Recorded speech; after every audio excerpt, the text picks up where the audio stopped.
Hi, welcome to the Feed My Sheep channel. Today we are going to study Matthew, Gospel of Matthew, chapter 27.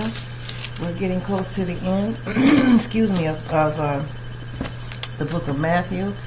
And as we close in on the end of this chapter, Jesus Christ is drawing near to the cross, okay?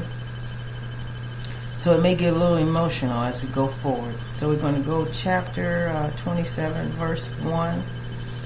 When the morning was come, all the chief priests and the elders of the people took counsel against Jesus to put him to death. Okay, so this is after chapter 26. Peter did his betrayal of Jesus Christ, as Jesus Christ prophesied that he would do. And so now the priests, the chief priests and the elders, they are taking counsel on how they're going to kill Jesus Christ. It says, when they had bound him, they laid him away and delivered him to Pontius Pilate, the governor. So they delivered him to the governor. And then Judas, which had betrayed him, when he saw that he was condemned, repented himself and brought again the 30 pieces of silver to the chief priests and the elders.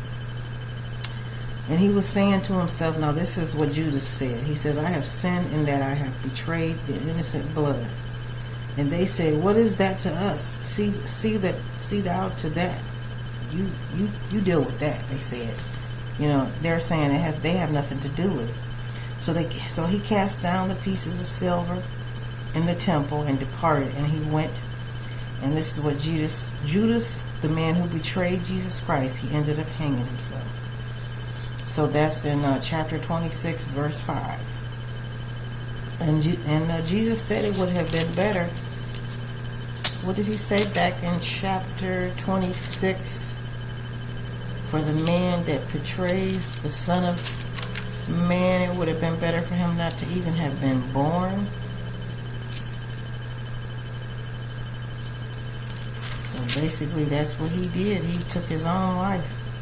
So verse 6 says, and the chief priest took the silver pieces and said, it is not lawful for to put them into the treasury, because it is the price of blood.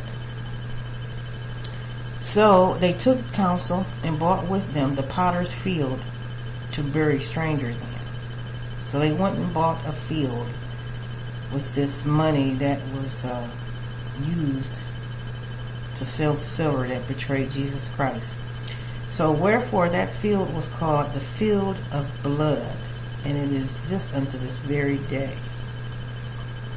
So verse 9 says, then was fulfilled that which was spoken by Jeremy, the prophet, Jeremiah, saying, and they took the 30 pieces of silver, the price of him that was valued, whom they of the children of Israel did value, and gave them for the potter's field, as the Lord appointed me.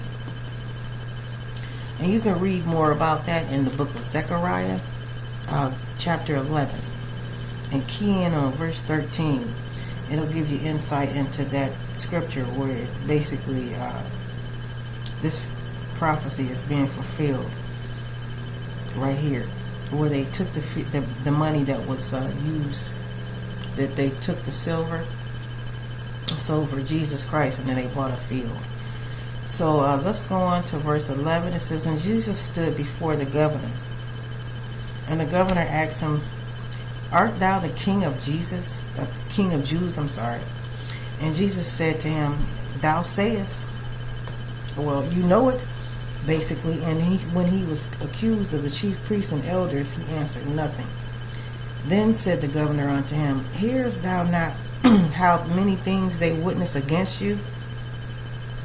And he answered him to never a word, insomuch that the governor marveled greatly. So they were saying all this stuff against Jesus Christ, and Jesus Christ was not saying anything.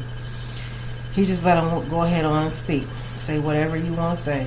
And then he answered to never a word.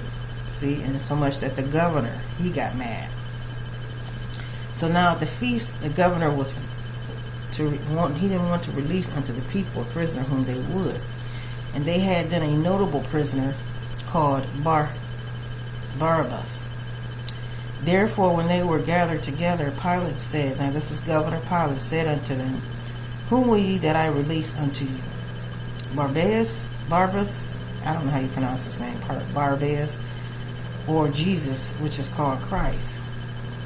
For he knew that for envy they had delivered him. So they knew they had delivered Jesus Christ for envy, and it wasn't for it. Actually, he had done anything wrong.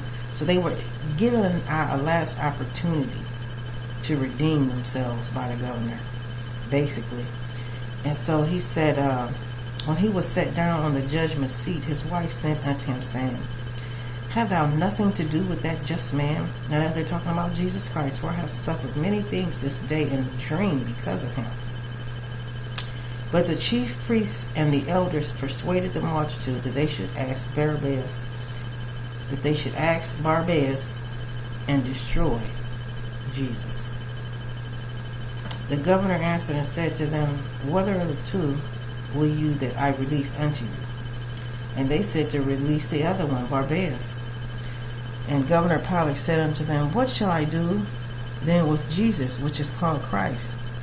They all say unto him, Let him be crucified. Crucified. Let him be crucified. So even, the governor is asking the people, and they're saying, Let him be crucified. So then the governor said, Why? What evil has he done? But they cried out more, saying, Let him be crucified. They couldn't find any evil against Jesus Christ, which would have gave them a reason to, at least have a reason for crucifying him. But they didn't even have a reason. So when Pilate saw that he could prevail nothing, he couldn't come up with anything, but rather a tumult was made. And he took water and washed his hands before the multitude, saying, I am innocent of the blood of this just person. Now you do what you want to do to it, basically. And then answered all the people and said, His blood be on us and on our children. Now that was the most ridiculous part. I couldn't believe it. I don't know how, you read chapters and you kind of like jump over verses. I mean, you read them, but they don't click until certain times. And this one really clicked because they were so ignorant. They wanted him to die so badly that they were willing to they said, put it on their own life. So the governor released Barabbas unto them, and when he had scourged Jesus Christ, he delivered him to be crucified. So the soldiers of the governors took Jesus into the common hall and gathered unto him the whole band of soldiers. And they stripped him and put on him a scarlet robe. So this is them getting ready to take Jesus Christ in to get ready to take him to the cross. But when they had plaited a crown of thorns, they put it upon his head and a reed in his right hand. And they bowed the knee before him and mocked him, saying, Hail, King of the Jews! And they spit upon him and took the reed and smote him on the head. And after that they had mocked him, they took the robe off from him and put his own raiment on him and led him away to crucify him. And as they came out, they found a man, Cyrene, Simon by name, and him they compelled to bear his cross. So they asked somebody else to actually carry his cross. And when they were come unto a place called Golgotha, that is to say, a place of a skull, they gave him vinegar to drink mingled with gall. And when he had tasted thereof, he would not drink it no more. So they crucified him and parted his garments, casting lots that it might be fulfilled, which was spoken by the prophets. They parted my garments among them, and upon my vesture did they cast lots. And sitting down, they watched him there, and set up over his head his accusation written, This is Jesus, the King of Jews. Okay, so there were the two thieves crucified with him, one on the right hand and another on the left. And they that passed by reviled him, wagging their heads. So people passed by wagging their heads and said, Thou that Destroy the temple and build it in 3 days. Save thyself, if thou be the Son of God. Come down from the cross. So they began to go forward mocking Jesus Christ again, even as he's up on the cross.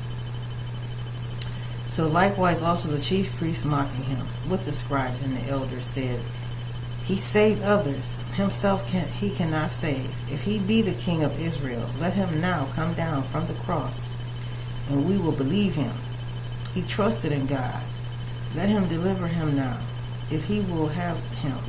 For he said, I am the Son of God. The thieves also, which were crucified with him, cast the same in his teeth.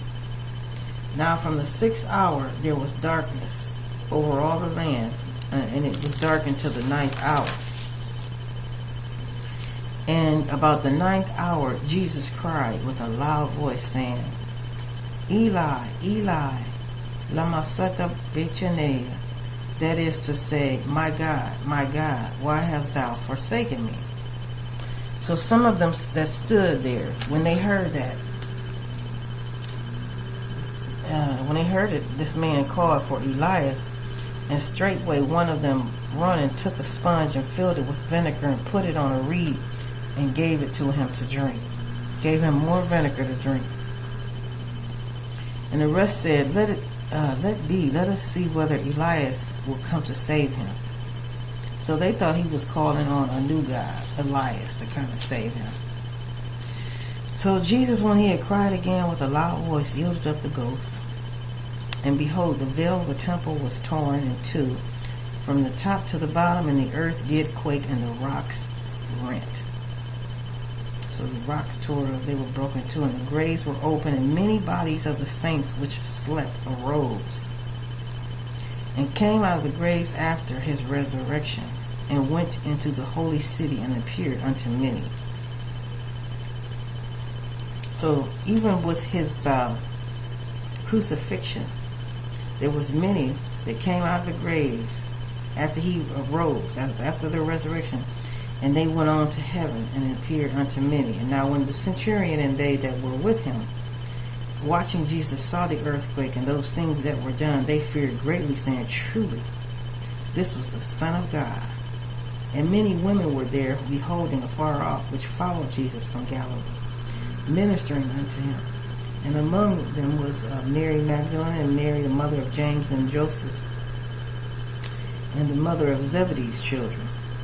So when the evening was come, there came a rich man of the Arimathea, named Joseph, who also himself was a disciple of Jesus. He went to Pilate and begged for the body of Jesus, and Pilate commanded the body to be delivered. And when Joseph had taken the body, he wrapped it in a clean linen cloth. So this Joseph took the body, he wrapped it in a clean linen cloth, and laid it in his own new tomb, which he had cut out in the rock. And he rolled a great stone to the door of this tomb, and departed. And there was Mary Magdalene and the other Mary sitting over against the tomb. And now the next day that followed the day of the preparation, the chief priests and the Pharisees came together unto the governor Pilate, saying, Sir, we remember that that deceiver said, while he was yet alive, they called him the deceiver. I mean, can you imagine this? They done gave Jesus Christ the name, deceiver. After 3 days I will rise again, because that's what Jesus said. And he said, Command therefore that the tomb be made sure until the 3rd day. Lest his disciples, so they're thinking that the disciples come by night and steal him away, and say unto the people, He is risen from the dead. So the last error shall be worse than the first.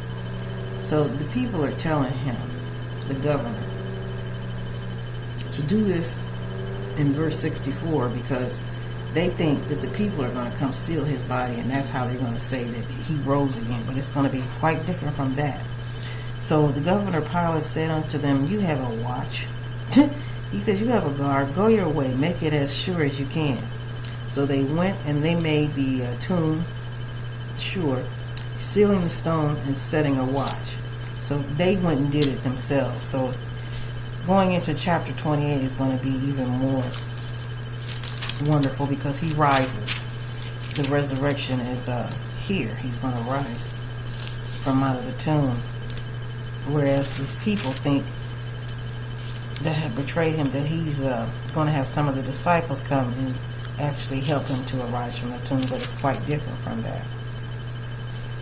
So now this was chapter 27. Very, very interesting story.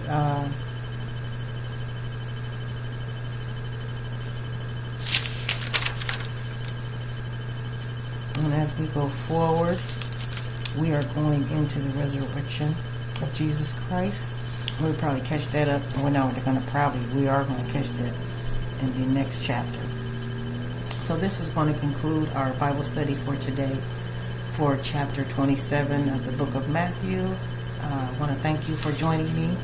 Everyone have a great night, and God bless you, and see you again on our next study.